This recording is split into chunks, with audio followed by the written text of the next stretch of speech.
The title is Exploring Non-Finite Verbs of the English Language, presented by Yi In-chul and Moon-gu Kang.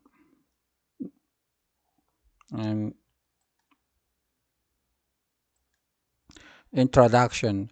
In grammar learning, it is necessary to have an integrated view of how the components of grammar interact with each other, not just to understand each element of grammar individually and fragmentarily. The distinction between finite classes and non-finite classes is generally determined by the presence or absence of a tense. It seems that a considerable amount of time has passed for those expressed as so-called quasi-verbs and phrases in the existing traditional grammar to become classes in modern English grammar. The finite class generally includes a verb to which inflection is applied according to the person system and number appearing in the subject, but there are no exceptions. The class with a tense is finite class, but it is difficult to say that all finite class have a tense. The non-finite class must appear only a subordinate class and does not include verbs with tense. As you can see, Table 1 types of non-finite classes into 4 types. The first is to infinitive class, the second is bare infinitive class, the third is ing participle class, finally the fourth is past participle class.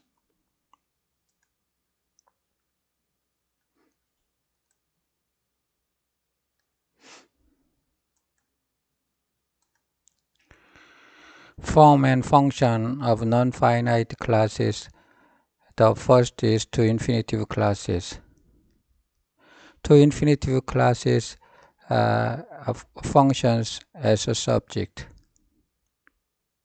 The function of the to infinitive class is a subject, a direct object complement class, a subject-related predicate complement, and an adjunct.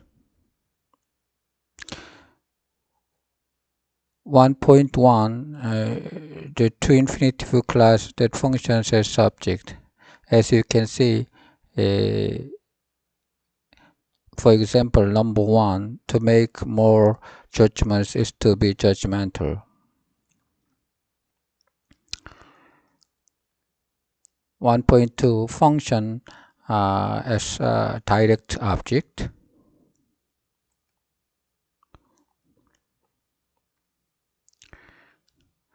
And another item of the infinitive class is subject control.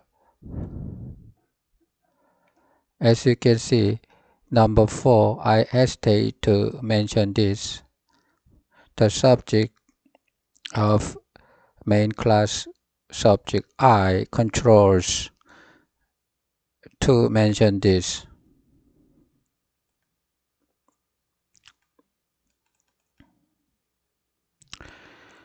In direct object control, as you can see, number 5 shows an object control. They told them to get around water holes.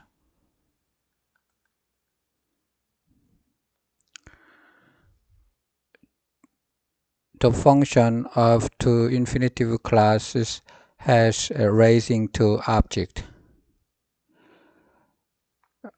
A raised object is given a semantic role from a semantic contextual verb within a subordinate class, not the verb that licenses it.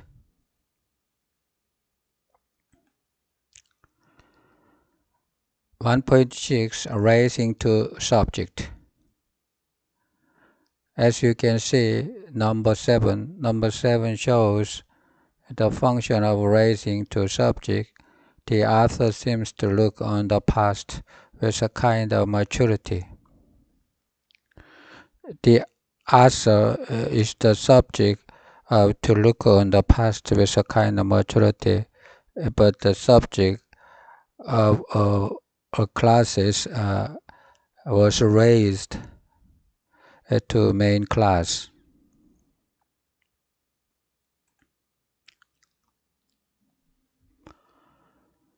The second is pair infinitive classes. Pair infinitive classes functions as a direct object, a complement class, and a subject-related predicative complement.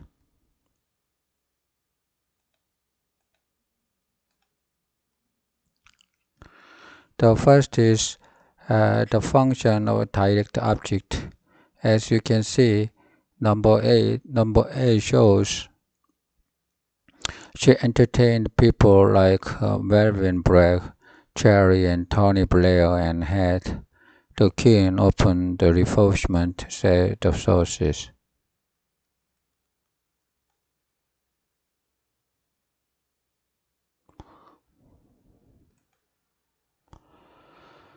(1.2) Function of a complement class. Look at the bare infinitive classes that function as complement classes, as shown in the example number 10. The modal verbs license the bare infinitive classes which function as complement classes. She come with Anna and Peter.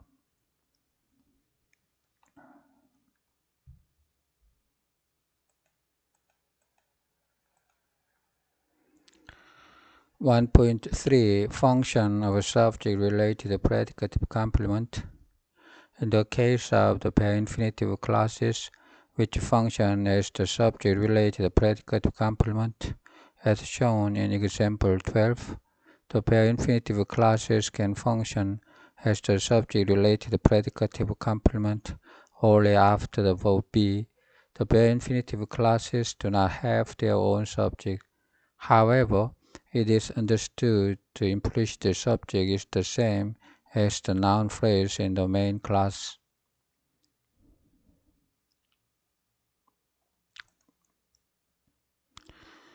And the third is ing participle classes.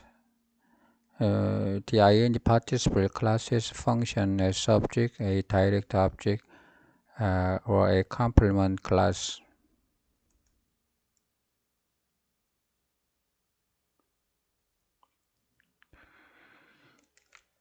Function of a subject. ing participle classes function as subject, a direct object, a complement class, a subject-related predicative complement, object-related predicative complement, and an adjunct.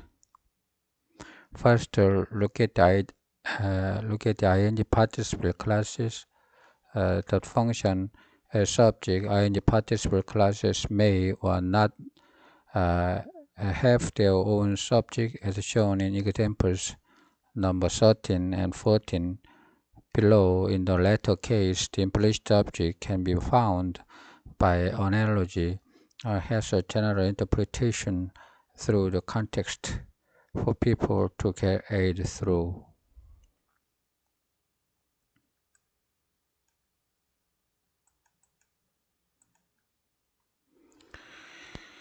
Let's look at the ing participle classes that function as direct objects. Ing participle class can function as direct object that has or does not have its own subject. As in example 15, the implicit subject of the subject class is interpreted as the same as the subject of the main class. I remember passing out in Sainsbury once.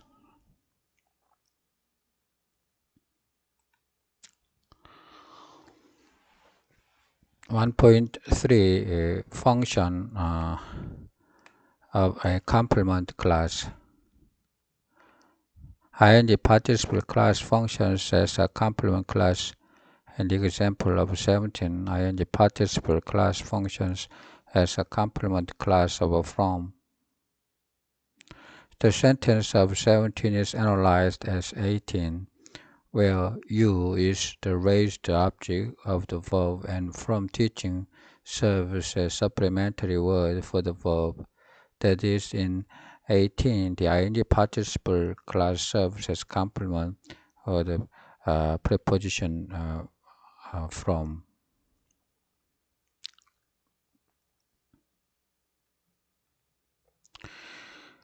The state prevented you from teaching.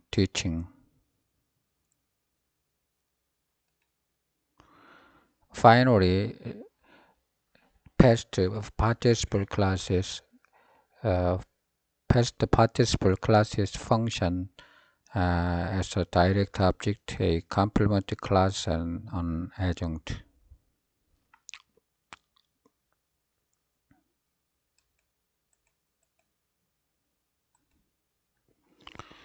Past participle classes function as a direct object, a complement class, and adjunct. First, let's look at the direct object function.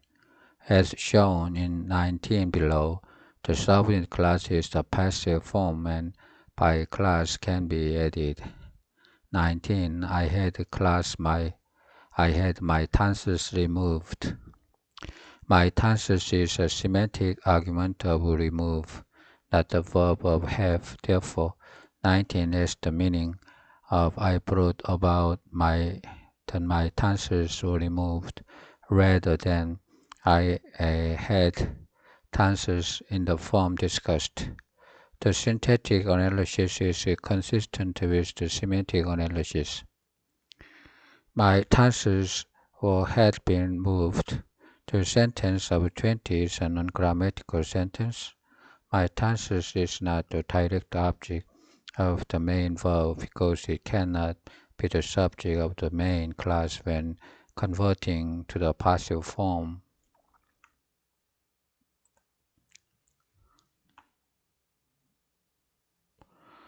(1.2) Function of a complement class. In the case of past participle classes, the function as complement classes, the perfect auxiliary have is followed by a verb ending with ed. Some verbs are n, as shown in example 21 below. I have informed the police of the theft. Since the subject of the main class plays a semantic role for inform in subject class, the aspectual auxiliary have in 12.1 is regarded as a raising verb. Function of an adjunct. The past participle class which serves as an adjunct can be used with a subject like 22 or without a subject like 23. 22. 7 villagers were arrested, their feet bound together with rope, and they hung upside down for hours. 23. Dressed in civilian clothes, they gave the impression of being members of a rebel army.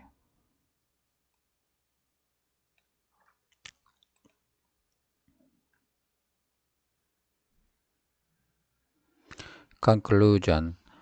The finite class refers to a general class that has a main verb that changes a tense, and a non-finite class refers to a class that has a verb that does not change the tense. Usually, the two infinitive, gerund, and participles have been collectively called quasi-verbs because it is convenient to understand the quasi-verbs as separate classes in the past functionalist grammar. In other words, the structural functionalist grammar divides the class into a finite class and non-finite class. and the tense of the subordinate verb in the class differs depending on the situation to be spoken, which may be the same as or different from the tense of the main class verb. We believe that summarizing these points as above is an appropriate attempt to conclude this study, and hope that it will help us to have a better understanding of the English non-finite class. Through this study, it is hoped that learning of the infinitive, gerund, and participles can be efficiently related in the English grammar curriculum. The presentation is done. The presenters is Ian Chul and Moon Gu Gang. Thank you for listening. Do you have any questions about the presentation of this article? That's all.